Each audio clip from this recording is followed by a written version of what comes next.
He had everything: money, power, status.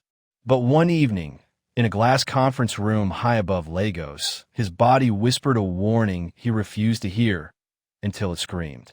This is the story of how a man who conquered the tech world almost lost his life chasing success.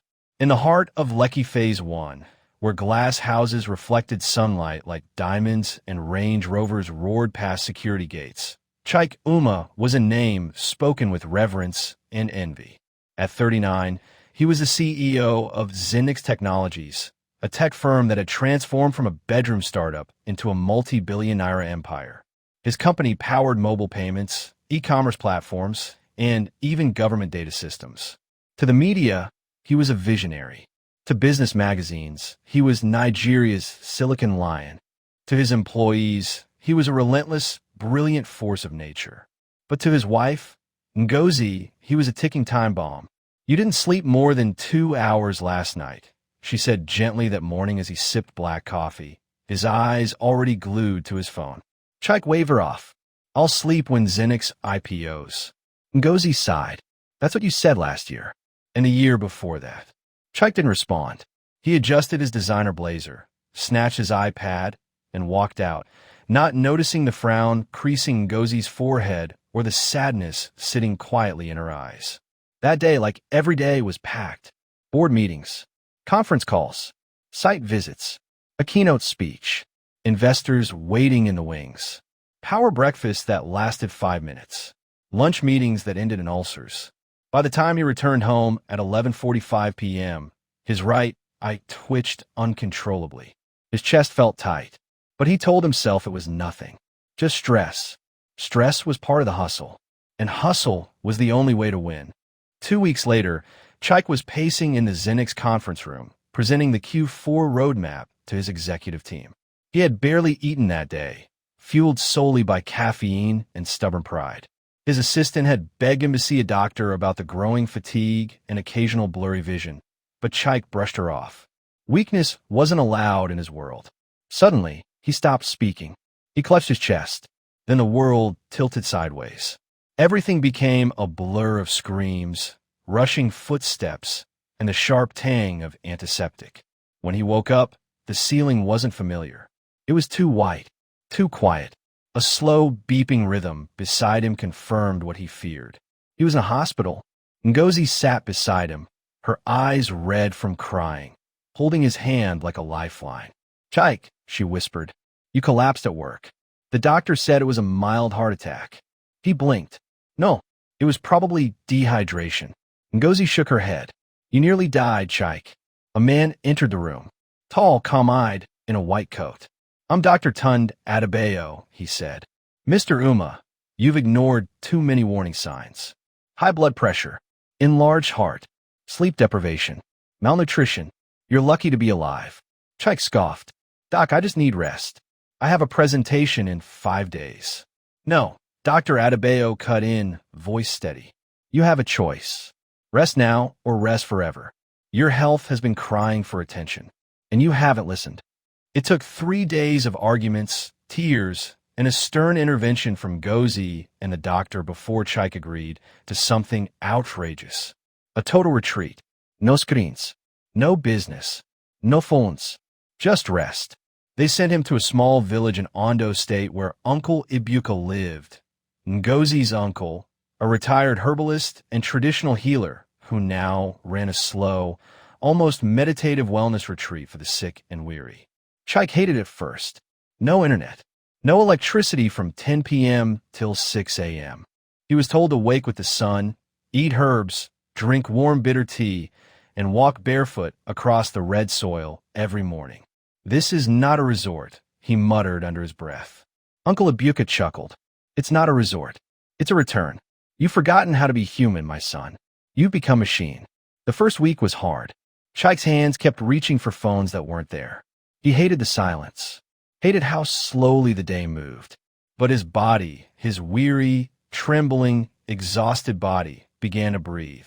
His eyes stopped twitching. His chest stopped tightening. His dreams returned. And for the first time in years, Chike remembered what it felt like to eat slowly, to hear birds instead of notification pings, and to have a full conversation with another human without checking a watch. One evening, as the sun dipped behind the tall palms and the scent of lemongrass filled the air, Uncle Ibuka handed him a calabash of herbal soup and sat beside him. "You remind me of my brother," the old man said. "He worked himself to death building a transport business. By the time he realized money was not life, his kidneys were already gone." Chike swallowed hard. "I thought I was building something for my family. For Nigeria." "You cannot build anything if the builder is broken," Uncle Ibuka said quietly. "You gave Zennix your heart, your sleep, your body. But what did you give yourself?" Chike didn't know, and that silence haunted him more than anything else. By the third week, Chike had gained weight. Not much, but enough for Ngozi to smile when she visited and wrap her arms around him tighter. They sat by the riverbank one afternoon, her head on his shoulder. "I miss this version of you," she whispered. "The one who sees me. The one who doesn't just live to conquer the next big thing." He looked down, ashamed. "I almost left you a widow, Ngozi. But you didn't. You're here. You're alive. And now we do it right." They sat in silence, the wind carrying birdsong and the scent of burning wood. For once, Chike didn't feel restless. He felt whole. Days melted into one another at the retreat. Chike began to notice things he had once considered too small to matter. The shape of leaves, the rhythm of birdsong, the quiet language of water flowing through rocks. His sleep deepened. His breath slowed. His thoughts, once an endless train of to-do lists and deadlines, now came in calm waves. One evening, while washing his hands by the stream, he caught his reflection in the water. For the first time in years, he didn't see the tech lion or the CEO. He saw a man. Just a man. Human. Fragile. Alive. That night, he wrote in his journal, something Uncle Ibuka had encouraged. It wasn't his usual metrics and projections. It was a question. If I die today, what will all of this have meant? The question shook him, because for the first time, he couldn't answer it with numbers. 3.5 weeks into his stay, Ngozi brought his phone to him under strict instruction not to use it often. He had messages from Zennix. Lots of them. Board members panicking. Clients asking for him. A major investor threatening to pull out. Chike read through the messages slowly. He expected his heart rate to spike. It didn't. He looked at Ngozi. "I left them with systems. They should be able to function without me." She smiled. "And now you know the world won't collapse if you rest." Chike sighed. "Still, I can't stay here forever." "No," she said, "but you can return differently." He nodded. The question wasn't whether he would go back. It was who he would be when he did. One Saturday evening, the villagers gathered near the square to celebrate the Yam Festival. Chike had forgotten such community joy existed. Children dancing barefoot, women singing in rhythm with pounding drums, elders laughing over kola nut and palm wine. He sat beside Uncle Ibuka, watching as a young boy, no more than 9, danced so fiercely that dust flew like mist around his feet. "He has joy," Uncle Ibuka said, "and health. That is wealth." Chike nodded, quietly moved. "I spent so many years chasing what I already had, breath, family, purpose, but I ignored it all." Uncle Ibuka looked at him. "That's what the city does. It confuses noise for progress. But silence teaches you what truly matters." That night, Chike stayed outside long after the drum stopped. The sky above was littered with stars. He whispered to himself, "I don't want to live to impress. I want to live to exist." On the day he left the retreat, Chike didn't pack with anxiety. He hugged Uncle Ibuka deeply, tears in his eyes. "You saved my life," Chike said. "No," the old man replied. "You listened to your body. You saved your own life." Ngozi and Chike returned to Lagos. The city hadn't changed. It was still fast, still loud, but something within Chike had shifted permanently. He walked differently. He ate slowly. He laughed more. And most importantly, he didn't worship his work anymore. He respected it, but it was no longer his master. At Zennix headquarters, his staff stood up, shocked when he walked into the boardroom wearing a simple shirt, no tie, and carrying a basket of fruits from Ondo. He smiled. "Let's talk about changing our culture, not just for performance, but for health, for life." 6 months later, Chike launched a new foundation, the Breath First Initiative, a health awareness nonprofit dedicated to helping young professionals manage stress, eat better, and take regular breaks. He hosted quarterly wellness retreats in collaboration with Uncle Ibuka's Village Center. Zennix became the first major Nigerian tech company to enforce mandatory mental health days and digital detox weekends. At a TEDx event, he stood before 1,000 young dreamers. He didn't begin with charts. He didn't dazzle with pitch decks. He said simply, "I almost died thinking I was winning, but I was losing the one thing that truly matters, my health. I learned that no title, no car, no applause is worth my life. And yours isn't either. Health is wealth. Everything else is credit." The audience was silent, then erupted in thunderous applause. The months that followed were the most balanced of Chike's life. He didn't work less, but he worked wiser. Meetings were trimmed, work hours shortened.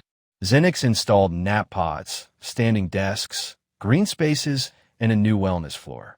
Gone were the 2 a.m. Slack messages and pressure cooker targets. In their place, a culture of well-being began to bloom. Productivity didn't decline. In fact, it soared, because rested people created better solutions. Healthy people showed up with clarity. Calm minds solved complex problems faster. Chike no longer glorified the grind. He celebrated rest, and slowly his staff followed his lead. Even the board, skeptical at first, had to admit the new direction was working. Investors stopped asking, "How hard is your team working?" and started asking, "How healthy are they?" One afternoon, Chike sat in his office, sipping hibiscus tea, the kind Uncle Ibuka had given him. Ngozi walked in with their daughter, Zara, who ran to him squealing. He lifted her, kissed her forehead, and looked at his wife with gratitude. "Almost missed all this," he whispered. Ngozi nodded. "But now you're here, fully." Then came a phone call that tested everything he had learned. Bayo, his university roommate and one of his closest friends, collapsed in the middle of a product launch in Abuja. Another stroke. He survived, barely, but lost the use of his right arm. Chike flew to Abuja immediately. In a hospital room, Bayo looked pale and drawn. His eyes, once so full of fire, were dim. "I thought you were stronger than me," Chike whispered, holding his friend's limp hand. "I thought so too," Bayo replied. "I thought hustling would make me immortal." Silence fell between them, heavy with regret. Chike turned to Bayo's wife. "Did he have signs?" She nodded. "Plenty. But he always said, 'I'll rest after this deal, after the next round, after the next award.'" Chike felt a familiar shiver crawl up his spine. He saw his old self in Bayo's hollow eyes, and it terrified him. When Chike returned to Lagos, he called an emergency company-wide town hall. But instead of unveiling a product or profit plan, he projected an image of Bayo in his hospital bed. "This is my friend," he began. "A genius, a fighter, a builder of dreams." Then he paused, and he almost died because he thought being tired was a badge of honor. The silence was complete. He continued, "I'm asking you, not as your CEO, but as someone who's been there, please choose health. Choose breath. Choose to be alive." After the talk, employees wept. Some scheduled doctor appointments. Others called their parents. One even resigned, saying, "I need time to live before it's too late." Chike didn't try to stop him. He understood. Chike visited Uncle Ibuka again a few months later, this time with Ngozi and Zara.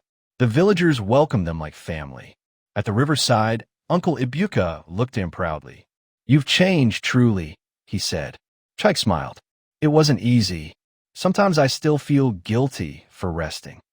"That guilt," the old man replied, "is the echo of a sick world. Let fade." That night, by firelight, Uncle Ibuka handed Zara a small clay drum.